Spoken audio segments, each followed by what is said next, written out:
لا خوتي شوفوا معايا غير هاد اللعيبيه قبل ما نوريكم اللائحه ديال المنتخب المغربي اللي غادي تلعب كاس العرب. شوف معايا، يلا يشوف شنو بان لكم؟ ماشي احسن من المنتخبات العربيه كاملين، احسن منهم كاملين. هذا غير محلي واحسن منهم. عطيني شي منتخب عربي عنده ثلاثه ديال رؤوس الحربه احسن من هذا. عطيني تيجو دالي، حمد الله، ازار، ويعطيني. هذا احسن لاعب في الدوري المصري، وهذا احسن طروه في الدوري المصري. هذا احسن لاعب في قاره افريقيا، كاس افريقيا المحليين. قولوا لي، عطيوني، قول لي شي واحد يقدر يربح هذا المنتخب المغربي. يلا يقولوا لي، ودابا نوريكم المنتخب المغربي كامل. هذه هي لائحه المنتخب المغربي اخوتي. الحاجه اللي عجبتني فيها هو المجامله.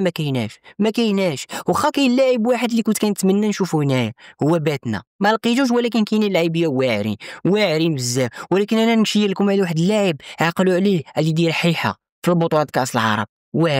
هذا شتوه كاملين، ما بالكمش راهم كاملين مزيانين. هذا عقلوا عليه مزيان. هذا هو اللي قلت لكم، عقلوا عليه مزيان شنو غادي يدير في كاس العرب.